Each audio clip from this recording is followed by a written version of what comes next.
दोस्तों, welcome to my channel. ये video उस वीडियो का सेकंड पार्ट है जो स्टॉक मार्केट की बेसिक्स को बताती है।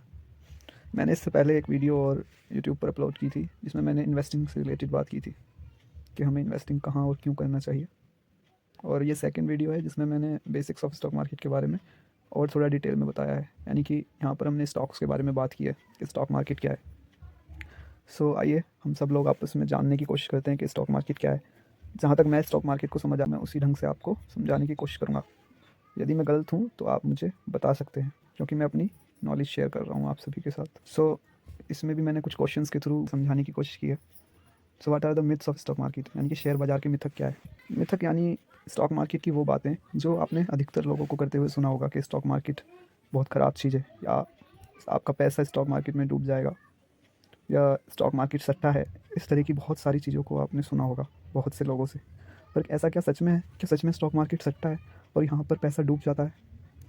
आइए इस सवाल को थोड़ा जानने की कोशिश करते हैं। These are some myths about stock market जो आपने लोगों को कहते सुना होगा। Stock market is risky, you will lose money in stock market, buying stock is similar to gambling at a casino, you have to hire a financial advisor to be successful, or you have to be deep knowledge of finance to make money in stock market.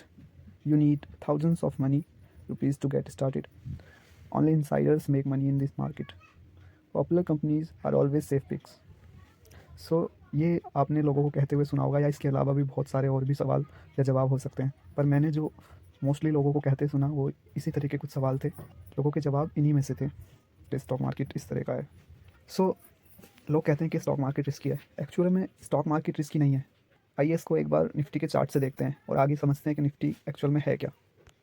देखिए, ये Nifty का chart है जिसमें data 1991 से लेकर 2022 तक का data इसमें दिखाया गया है। और आप इसको थोड़ा जूम करके समझ सकते हैं कि चार्ट किस तरह से 1991 से धीरे धीरे ग्रेजुअली ग्रोथ की तरफ बढ़ रहा है। आसान शब्दों में अगर हम समझने की कोशिश करें कि स्टॉक मार्केट क्या है, तो ये चार्ट क्या है एक्चुअल में। ये चार्ट एक तरह से हमारे देश की अर्थव्यवस्था है, क्योंकि आप सभी जानते हैं कि हमारी कंट्री एक डेवलपिंग नेशन है जिसमें ग्रोथ का बहुत बहुत पोटेंशियल है। यहाँ पर अभी ग्रोथ जस्ट स्टार्टेड हुई है और यहाँ पे ग्रोथ की अपॉर्चुनिटी बहुत ज़्यादा है। इसी तरह से ये निफ्टी का ग्राफ हमारे देश की इकोनॉमी को शो करता है। और यदि आप अपना पैसा इस पर लगाते हैं तो इसका मतलब एक तरह से आप अपने देश पर ही अपना पैसा लगा रहे हैं, देश की कंपनियों पर ही अपना पैसा लगा रहे हैं, और कहीं ना कहीं आप अपने देश की तरक्की में भी योगदान दे रहे हैं। दूसरी बात, ये निफ्टी 50 वो देश की 50 बड़ी कंपनियां होती हैं जिनकी परफॉर्मेंस सबसे बढ़िया चल रही है और जो कि अपने आप को प्रूव कर चुकी हैं। ओके, इसमें बहुत सारी कंपनियां हैं।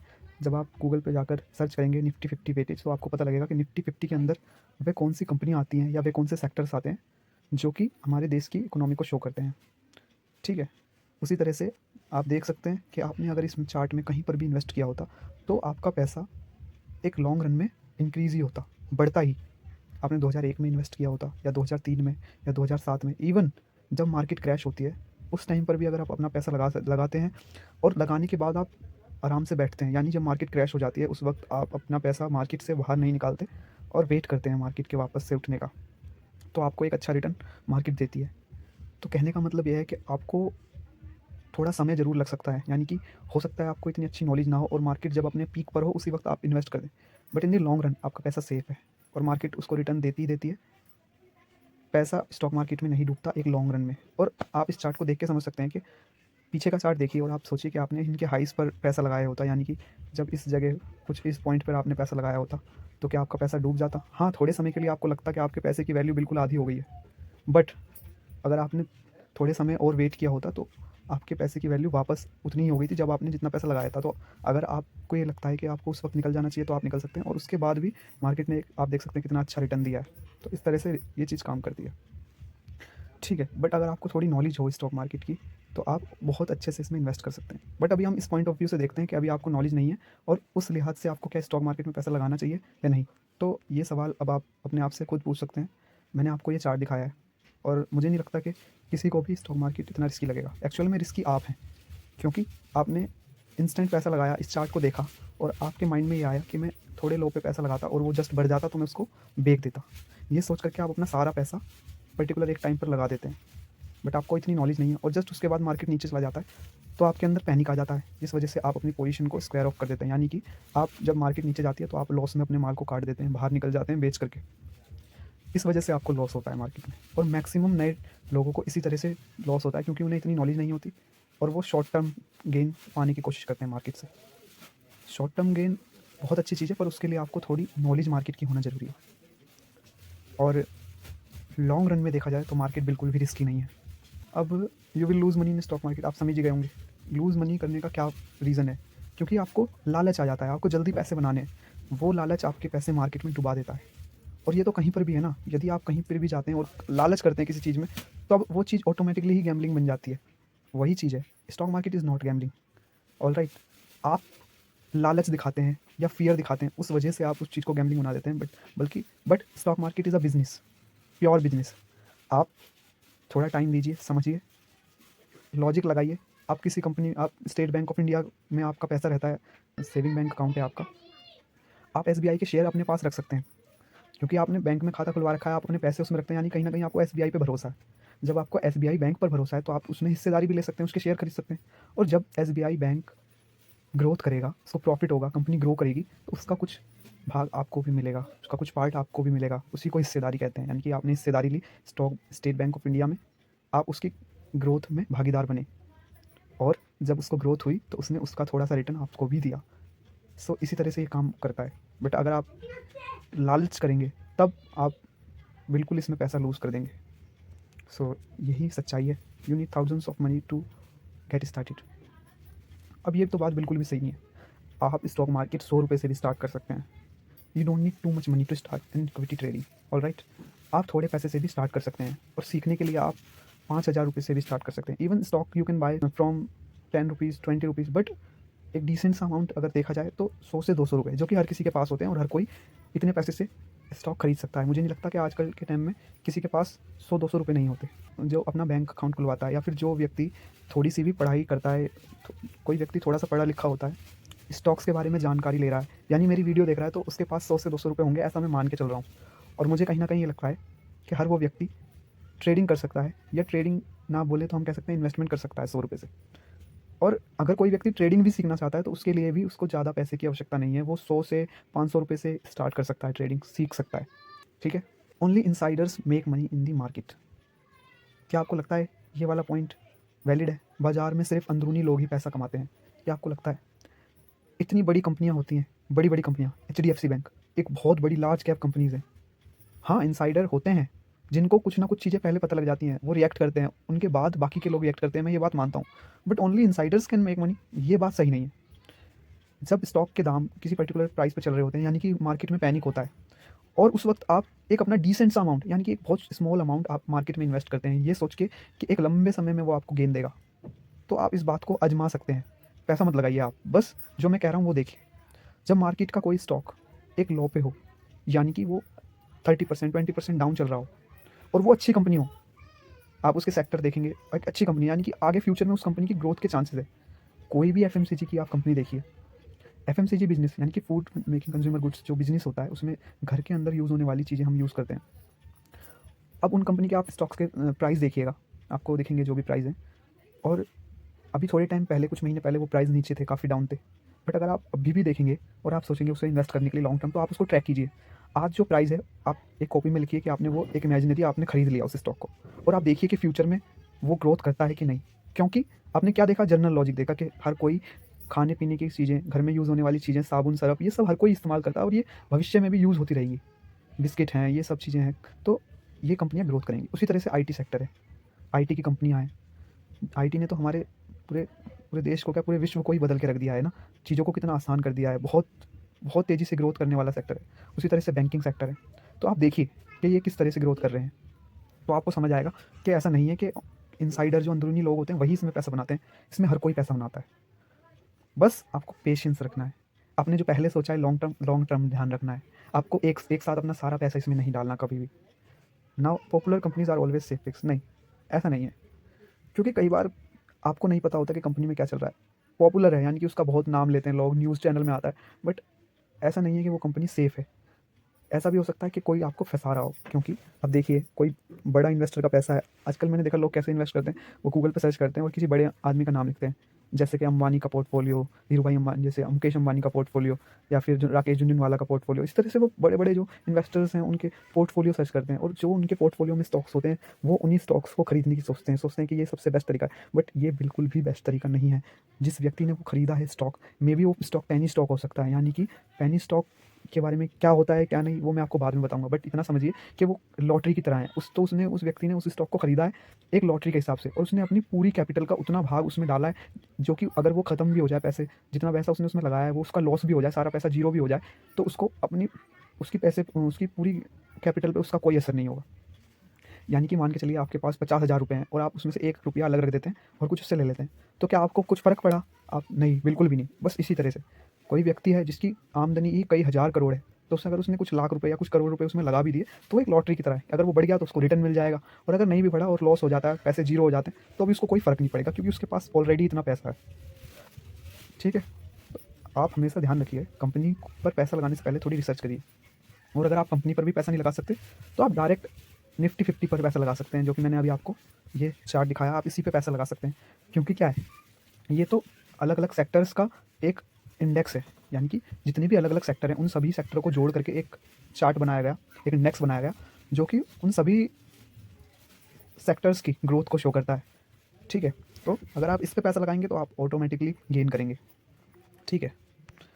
अब अगला सवाल है कि शेयर बाज़ार क्या है। शेयर बाज़ार सिंपल है, एक ऐसी जगह है जहाँ पर हम शेयर को खरीदते हैं और बेचते हैं, वो शेयर बाज़ार है। अब शेयर क्या है, ये जानने वाली बात है। ठीक है? इसमें लिखा भी है कि stock market is a place where securities are bought and sold. Is it a single physical market? ठीक है, तो ये है, आपको दिख रहा होगा इसमें Bombay stock exchange and national stock exchange. जिस तरह से सब्जी मंडी होती है ना, कि आपको सब्जी लेने के लिए सब्जी मंडी जाना पड़ता है, बिल्कुल उसी तरीके से स्टॉक्स को खरीदने के लिए आपको ये दो सब्जी मंडी, यानी कि बॉम्बे स्टॉक एक्सचेंज और नेशनल स्टॉक एक्सचेंज के थ्रू ही आप स्टॉक्स को खरीदते हैं और बेचते हैं। ठीक है? तो और स्टॉक क्या, शेयर क्या है, स्टॉक्स क्या है? तो स्टॉक क्या होता है, कोई कंपनी होती है, कंपनी की कोई वैल्यू होती है। एक कंपनी है जिसकी वैल्यू 100 रुपये की है, और मैं उस कंपनी की वैल्यू जो 100 रुपये है उस 100 रुपये के हिस्से कर देता हूँ, और मैं एक हिस्से को 1 रुपये का बताता हूँ, तो 100 रुपये की कंपनी की वैल्यू है। तो 100 रुपये में मैं कितने हिस्से कर सकता हूँ कंपनी के? अगर मैं 1 रुपये, एक हिस्से की वैल्यू 1 रुपये दे रहा हूँ, तो मैं उस कंपनी के 100 हिस्से कर सकता हूँ। कंपनी के 100 रुपये की वैल्यू है और मैंने उस कंपनी के 100 हिस्से कर दिए। अब एक हिस्से की वैल्यू 1 रुपये है, तो अब जो भी मुझे वो 1 रुपया देकर उस हिस्से को खरीदेगा, वो उस कंपनी में हिस्सेदार हो जाएगा। वो मुझे 1 रुपया देगा और मैं उसको कंपनी का एक हिस्सा दे दूँगा। अब मुझको क्या बेनिफिट है कि मेरे पास पैसे आ गए, और उसको क्या बेनिफिट है, उस व्यक्ति ने जिसने वो हिस्सेदारी खरीदी है उसके पास हिस्सेदारी है। ठीक है? अब मैंने उससे पैसे लिए, इस तरह से 100 लोगों से पैसे लिए और 100 स्टॉक्स को बेच दिया। अब 100 लोगों की हिस्सेदारी हो गई और मेरे पास 100 रुपये आ गए। उस 100 रुपये को मैं कंपनी में लगाऊंगा और कंपनी ग्रोथ करेगी, कंपनी का बिजनेस ग्रोथ करेगा, तो मेरे को प्रॉफिट होगा। उस प्रॉफिट से क्या होगा, स्टॉक्स के दाम बढ़ेंगे, यानी कि मैं जो स्टॉक के दाम बढ़ेंगे, जो लोग हिस्सेदार हैं, यानी कि जिन्होंने हिस्सेदारी ली है, उनको उनको प्रॉफिट होगा, उनको कुछ ना कुछ इंटरेस्ट मिलेगा। मतलब इंटरेस्ट की तरह नहीं कहेंगे, पर हाँ, अगर कंपनी ग्रोथ करती है, एक बात का ध्यान दीजिएगा, मैं कह रहा हूँ अगर कंपनी ग्रोथ करती है, मैं ये नहीं कह रहा हूँ कि कंपनी ग्रोथ ही करेगी। आप जो कंपनी का हिस्सेदार है वो दोनों सूरत में हिस्सेदार है, यानी कि अगर कंपनी ग्रोथ करती है तब भी, और अगर कंपनी लॉस करती है तब भी। अगर कंपनी ग्रोथ करती है तो उसको प्रॉफिट होगा, और बिल्कुल उसी तरह से अगर कंपनी लॉस करती है तो उसको लॉस भी होगा, क्योंकि वो कंपनी में हिस्सेदारी रखता है। पर अगर वो कंपनी ग्रोथ करती है तो उसको प्रॉफिट होगा। ठीक है? उसके स्टॉक्स की वैल्यू, जो हिस्सेदारी लिया हुआ है उसने 1 रुपया दे करके जो हिस्सेदारी ली है, अब उसके ऑटोमेटिकली क्या होगा, दाम बढ़ जाएंगे, और वो जो हिस्सेदारी की वैल्यू है वो बढ़ जाएगी। यानी कि अब वो अगर अपनी हिस्सेदारी वापस बेचता है तो उसको उसके बटकी में 1 रुपये की बटकी और ज़्यादा रुपये मिलेंगे, जो भी उस वक्त वैल्यू होगी। तो इस तरीके से यहाँ पर काम होता है। ठीक है? अब ये है, इसमें जो इमेज है इसको आप ध्यान से देखिए थोड़ा। और एक मैंने इसमें नीचे क्वेश्चन भी लिखा है कि after buying stocks of a company will you be the owner of the company? So answer is no. अगर आप किसी कंपनी का स्टॉक खरीद लेते हैं, आपकी हिस्सेदारी हो जाती है, तो इसका मतलब क्या आप उस कंपनी के मालिक बन जाते हैं? तो इसका आंसर है नहीं। एक एक रूल है जो कि हमारे लॉ के, सेबी के द्वारा और गवर्नमेंट के द्वारा दिया गया है कि आप, पहली बात तो आप लिमिटेड नंबर ऑफ स्टॉक से किसी कंपनी के बाय कर सकते हैं, उससे ज़्यादा बाय करना गैरकानूनी है, आप बिल्कुल भी नहीं बाय कर सकते।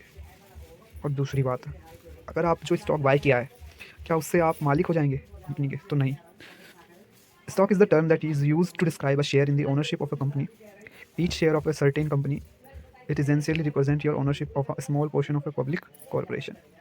मतलब वही है कि अगर आप किसी कंपनी का स्टॉक परचेज़ करते हैं, बाय करते हैं, तो आपकी उसमें हिस्सेदारी हो जाती है। कंपनी के आप ग्रोथ के, लॉस के भागीदार बन जाते हैं। कंपनी ग्रोथ करती है तो भी आपको उसका कुछ ना कुछ हिस्सा मिलता है, और कंपनी लॉस करती है तो उसका भी कुछ ना कुछ हिस्सा मिलता है, पर आप उस कंपनी के मालिकाना हक नहीं रखते। ठीक है, इसको ध्यान रखिए आप। सो ये एक इमेज है, इसमें दिखाया है रजिस्ट्रार, डिपॉजिटरी, NSDL, और नीचे दिखाया है स्टॉक एक्सचेंज और क्लियरिंग हाउस। फिर 2 पर्सन दिखाए हैं, आपको दिख ही रहे होंगे इमेज में। ठीक है, कस्टमर लिखा है यहाँ पे। तो ये क्या है, तो आपको समझना है, जैसे ब्रोकर होते हैं वो क्या होते हैं, डिपॉजिटरी पार्टिसिपेंट्स होते हैं। ठीक है, जो भी आपका ब्रोकर होता है, ब्रोकर जहाँ पर आप अकाउंट खुलवाते हैं, यानी कि अगर आपको स्टॉक्स को खरीदना है तो आपको डीमेट अकाउंट खुलवाना पड़ता है, demat plus trading account. Demat एक जगह है जहाँ पर आप खरीदते हैं, उनको रखा जाता है, और ट्रेडिंग अकाउंट वो जगह होती है जहाँ पर आपके पैसे रहते हैं। अगर एग्जाम्पल के लिए समझिए, आपके पास 2 अलमारी हैं, जिनमें एक में पैसा रखा हुआ है और एक में स्टॉक्स रखे हुए हैं। जब आप मतलब एक अलमारी स्टॉक्स के लिए और एक पैसे के लिए, अगर पैसा रखा जाएगा तो पैसे वाली अलमारी में, स्टॉक रखे जाएंगे तो स्टॉक वाली अलमारी में। और जब भी आप स्टॉक खरीदेंगे तो आपके स्टॉक की अलमारी में स्टॉक रखा जाएगा, और पैसे की अलमारी में पैसे, मतलब पैसे आप अपने सेविंग अकाउंट से डालेंगे इसी जो पैसे की अलमारी है। और अगर आपको कुछ खरीदना है तो ये पैसे चले जाएंगे सामने वाले पर्सन के पास जो बेच रहा है आपको, जिससे आप खरीद रहे हैं, और स्टॉक आपके अलमारी में आ जाएंगे। और जब आप स्टॉक को बेचेंगे तो स्टॉक सामने वाले के अलमारी में चले जाएंगे, और उसी तरह से पैसे उसके पैसे की अलमारी से आपकी अलमारी में आ जाएंगे। ठीक है, और ये दोनों अलमारी जो होती है, आप डीमेट अकाउंट में खुलने लगी है, कंबाइंड ही खुल जाती है। जहाँ पर भी आप अपना अकाउंट खुलवाते हैं तो बेसिकली ब्रोकर होते हैं, बहुत सारे ब्रोकर हैं। ठीक है, तो यहाँ पे जैसे लिखा है ज़ीरोधा और ICICI डायरेक्ट, ये एग्जांपल दिया है कि अगर आपका ये ब्रोकर है तो ये इनको डिपॉजिटरी पार्टिसिपेंट कहते हैं, क्योंकि ये क्या करते हैं, पार्टिसिपेट करते हैं। यानी कि जो स्टॉक आप खरीदते हैं वो आप डायरेक्ट नहीं खरीद सकते उस सब्जी मंडी से। उस सब्जी मंडी से खरीदने के लिए आपको ब्रोकर की ज़रूरत होती है। जैसे इस इमेज में आपको दिख रहा होगा बायर, ये एक बायर का निशान दिख रहा होगा आपको। ठीक है, और उसके जस्ट बगल में लिखा है ब्रोकर। दूसरी तरफ यहाँ पर भी आपको दिख रहा होगा सेलर। ठीक है, सेलर, और उसके बगल में भी ब्रोकर। यानी कि हर कोई स्टॉक को खरीदने बेचने के लिए, हर किसी को स्टॉक के खरीदने या बेचने के लिए ब्रोकर की ज़रूरत है। तो आपने सबसे पहले अपना अकाउंट ब्रोकर के पास खुलवाया है, जिसे डीमेट अकाउंट कहते हैं, डीमेट प्लस ट्रेडिंग अकाउंट। और अब ये बीच में आपको दिख रहा है ब्रोकर है, यानी कि सब्जी मंडी और आपके बीच में एक ब्रोकर है। अगर आपको स्टॉक खरीदने हैं तो क्या होगा, NSE BSE जो है, आप अपने ब्रोकर के थ्रू रिक्वेस्ट डालते हैं। वो रिक्वेस्ट स्टॉक एक्सचेंज में जाती है, NSE और BSE में, और वो वहाँ पर सेम बायर या सेलर, यानी कि सेम ऑर्डर को एग्जीक्यूट करने के लिए अपोजिट पार्टी को ढूंढता है। यानी कि अगर आप स्टॉक बाय करना चाहते हैं तो वो सेलर को ढूंढता है, अगर आप सेल करना चाहते हैं तो वो बायर को ढूंढता है। और इस तरीके से सेलर अपना ब्रोकर के थ्रू रिक्वेस्ट डालता है सेल करने की, और स्टॉक एक्सचेंज जो NSE और BSE वो इन दोनों रिक्वेस्ट को क्या करता है, एक दूसरे के से एक्सचेंज कर देता है। ठीक है, और इस तरीके से ऑर्डर आपका एग्जीक्यूट होता है। ठीक है, सो क्लियरिंग हाउस जो भी है वो यही है, NSE ब्रोकर। ठीक है, इनके थ्रू आपका क्लियर होती है, सेटलमेंट होता है। ठीक है, फिर है एक है डिपॉजिटरी। अब ब्रोकर तो जो है वो डिपॉजिटरी पार्टिसिपेंट है। अब होता क्या है कि जो आपका ब्रोकर होता है ना, वो रजिस्टर्ड होता है, यानी कि उसकी सारी डेटा रजिस्टर्ड है। आपका अकाउंट बेसिकली डिपॉजिटरी के पास खुलता है, यानी कि NSDL या फिर CDSL के पास आपका अकाउंट खुला हुआ है, जो कि एक गवर्नमेंट बॉडी है। बट CDSL या फिर NSDL आपको डायरेक्ट नहीं जानता है। तो क्या होता है, बेसिकली आपका ब्रोकर के थ्रू आपका अकाउंट जो है डिपॉजिटरी के पास खुला हुआ है, यूँ समझिए। यानी कि अगर आपके स्टॉक्स रखे हुए हैं तो वो डिपॉजिटरी के पास रखे हुए हैं, यानी कि CDSL या NSDL के पास है। जहाँ पर भी आपका ब्रोकर रजिस्टर्ड है, आप देख सकते हैं कि आपका ब्रोकर कहाँ पर रजिस्टर्ड है, CDSL के पास या NSDL के पास। और जिसके भी पास आपका ब्रोकर रजिस्टर्ड है, यानी कि CDSL के पास मान लेते हैं रजिस्टर्ड है, तो आपके स्टॉक क्या है, CDSL के पास रखे होते हैं। ठीक है, उसी तरीके से जब आप स्टॉक को बेचते हैं तो आपके बेचने का तरीका तो सेम है। आपने ब्रोकर के थ्रू रिक्वेस्ट डाला कि आपको स्टॉक बेचने, स्टॉक आपके डिपॉजिटरी के पास से डिपॉजिटरी के पास ही चले जाते हैं, मतलब बस अकाउंट बदल जाता है आपके अकाउंट से। जो सेलर है, आप अगर सेल कर रहे हैं तो बायर के पास चले जाते हैं। ठीक है, इस तरीके से ये थोड़ी चीज़ काम करती है। आई होप आपको ये समझ आ गई होगी, और अगर नहीं भी आई है तो आप मेरे से कमेंट करके पूछ सकते हैं। इस इमेज को दोबारा देख सकते हैं, वीडियो को थोड़ा सा पीछे करके दोबारा से देख सकते हैं। शोर जो आ रहा है उसके लिए मैं माफ़ी चाहूँगा। ठीक है, आगे बढ़ते हैं। Can only stocks be traded there? So अब कई लोगों का सवाल होगा क्या स्टॉक को ही ट्रेड किया जाता है? तो ऐसा बिल्कुल भी नहीं है। बहुत सारी चीज़ें हैं जो ट्रेड की जाती हैं, आपने सुनी भी होगी, और नहीं भी सुनी है तो मैं आपको बता देता हूँ। एक कमोडिटी मार्केट होती है, कमोडिटी ट्रेडिंग होती है। कमोडिटीज़ क्या होती हैं, जो भी मदर नेचर चीज़ें हैं, जो हमें मदर नेचर यानी कि नेचर से मिलती हैं, जो हमारी लैंड से जो चीज़ें निकलती हैं, ज़मीन में से आपको पता होगा मेटल्स निकलते हैं। ठीक है, बहुत सारे मेटल्स निकलते हैं, गोल्ड है, सिल्वर है।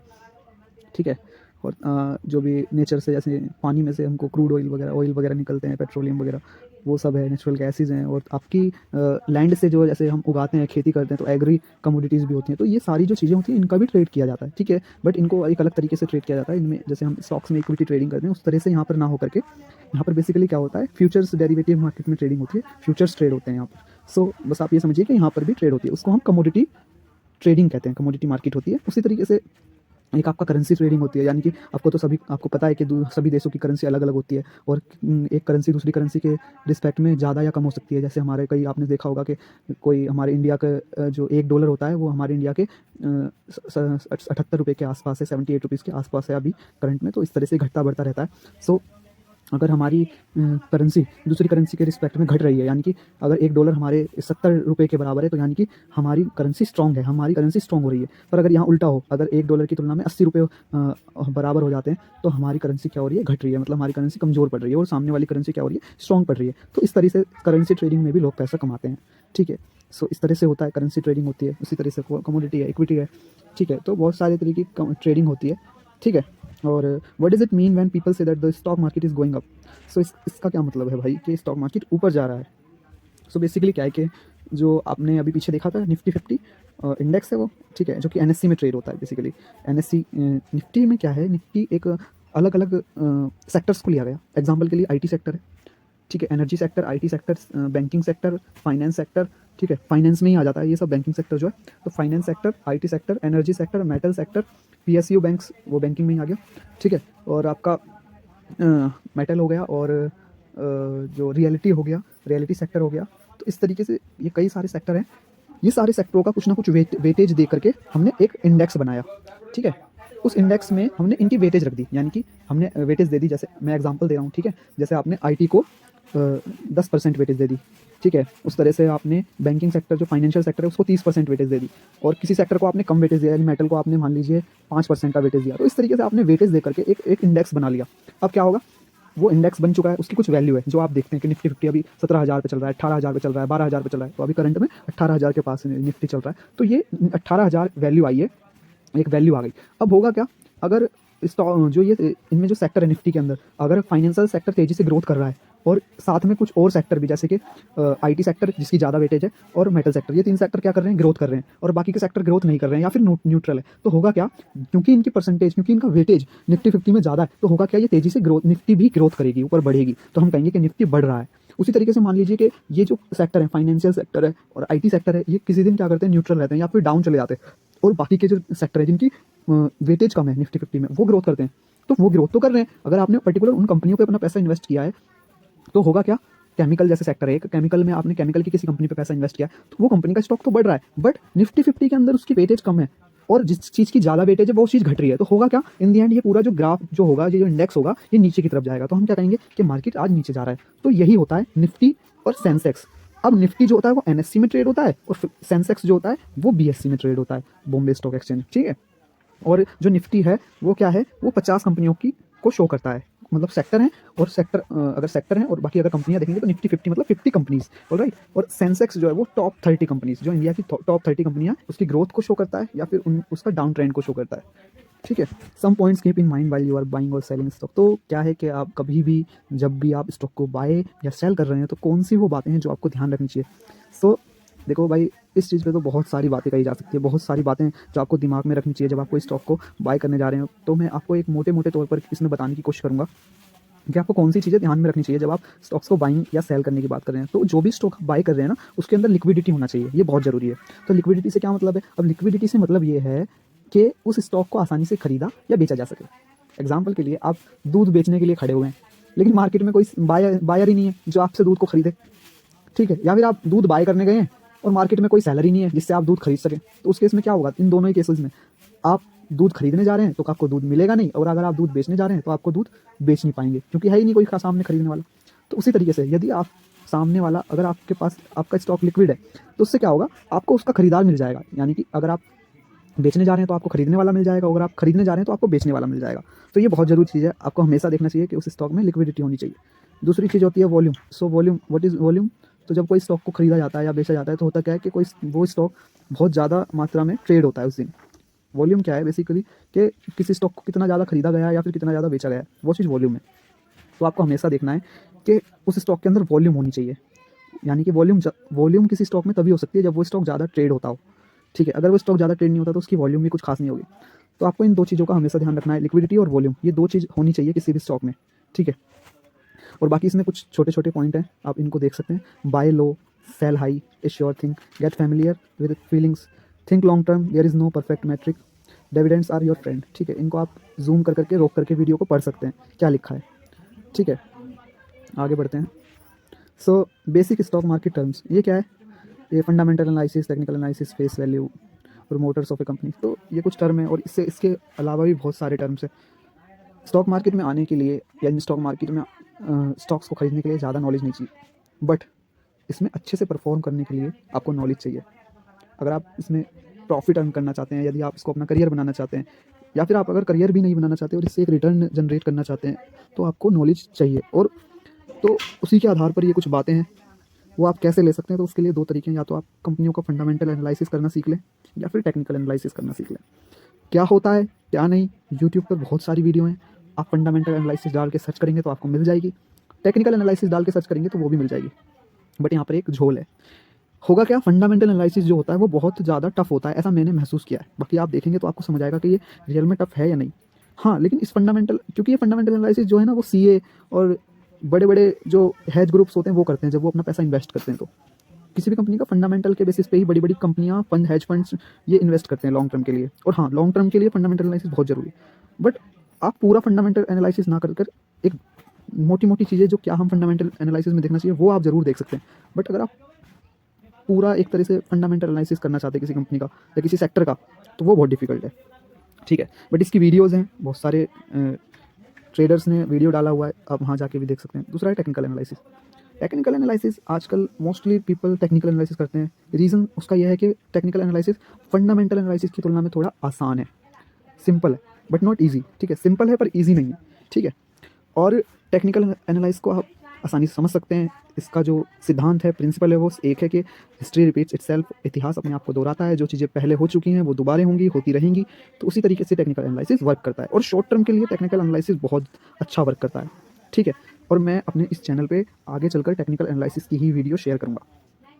फिर है फेस वैल्यू, और इस तरह की बहुत सारे टर्म है। फेस वैल्यू है, P C, P E, P B, इस तरह की, ठीक है, EPS, ये सारी टर्म है। आप जब फंडामेंटल लाइन से देखें तो वहाँ पर आपको इसका पता लग जाएगा। पर फेस वैल्यू क्या है, जब मैंने आपको अभी पीछे एक एग्जांपल दिया था कि आप कंपनी की हिस्सेदारी लेते हैं, 100 रुपये कंपनी की वैल्यू है और आप हिस्से कर देते हो, तो उस एग्जाम्पल में जब हमने एक कंपनी की वैल्यू 100 रुपये मानी थी और उसके 100 टुकड़े किए थे, तो हमने एक हिस्से की वैल्यू 1 रुपये मानी थी। उसी तरीके से जब आप किसी कंपनी के हिस्से करके जो पहली बार आप वैल्यू मानते हैं उसके एक हिस्से की, हिस्सा यानी कि स्टॉक की या शेयर की, तो उसको फेस वैल्यू कहा जाता है, ठीक है। और प्रमोटर्स ऑफ ए कंपनी कौन होते हैं?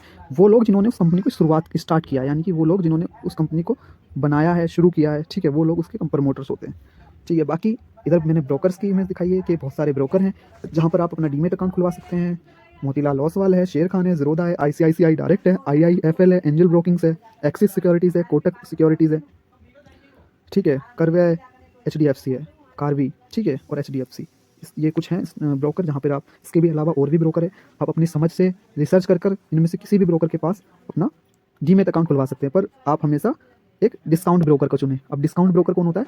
जब आप गूगल पे जाके सर्च करेंगे डिस्काउंट ब्रोकर, तो उसमें आपको लिस्ट मिल जाएगी कि कौन कौन से डिस्काउंट ब्रोकर है। बस एक चीज़ का ध्यान रखिए कि जो डिस्काउंट ब्रोकर होता है उसमें आपको एक अच्छा डिस्काउंट ब्रोकर सर्च करना है। और बस एक चीज़ का ध्यान रखिए, जो डिस्काउंट ब्रोकर है वो अच्छा होना चाहिए, रेप्यूटेड होना चाहिए। और डिस्काउंट ब्रोकर क्या होता है? जिसके चार्जेस बाकी ब्रोकर्स की तुलना में कम होते हैं, ठीक है, उसको डिस्काउंट ब्रोकर कहते हैं। जो डायरेक्ट ब्रोकर्स होते हैं उनकी तुलना में उसके चार्ज कम होते हैं। तो इस चीज़ का आप ध्यान रखें।